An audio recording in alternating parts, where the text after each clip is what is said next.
Welcome back, folks. It's Monday, July 10th, 2023. Born on this date in 1911, jazz trumpet player Cootie Williams of Mobile played with the Duke Ellington Orchestra.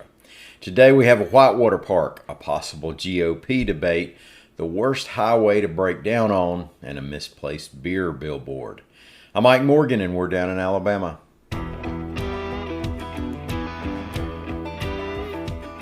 The Montgomery Whitewater Park opened over the weekend near Maxwell Air Force Base, reports AL.com's Mike Cason. Now, this is the project that went up with some political resistance.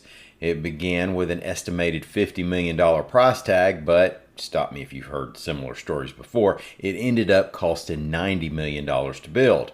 Alabama Governor Kay Ivey had proposed using $25 million out of a huge election budget surplus, but the state legislature instead allocated $5 million from the general fund.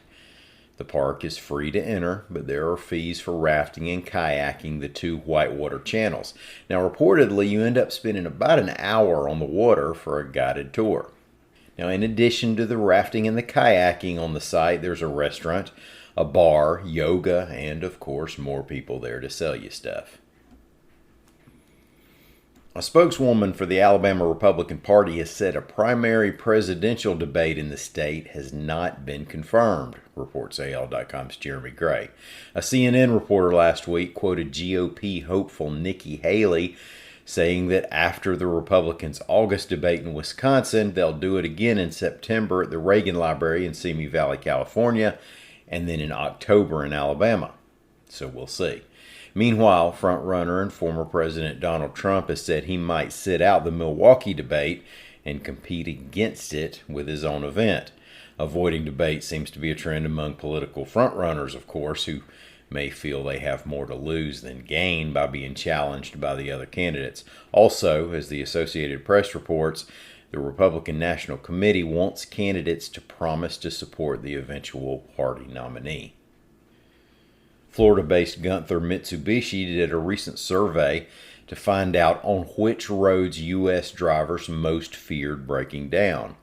For example, the overall worst was found to be U.S. 285 in New Mexico, with its long stretches of desert road with nowhere to get gas or vehicle servicing or cold yoo-hoos or anything.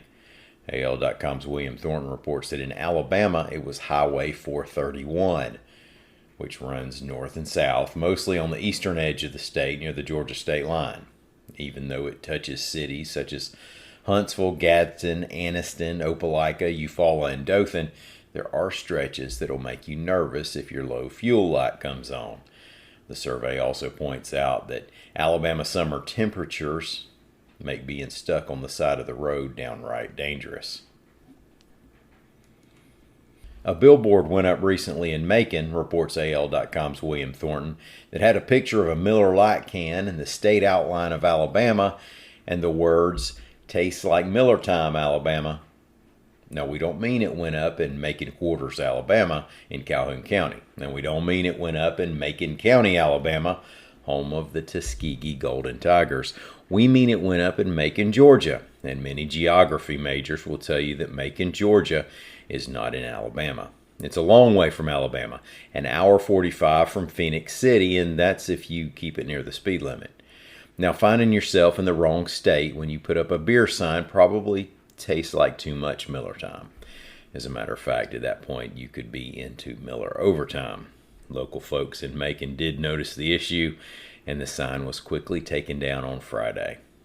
Thank y'all so much for listening. We're going to do it again tomorrow. Till then, y'all come on by and see us anytime you want to on the World Wide Web at al.com.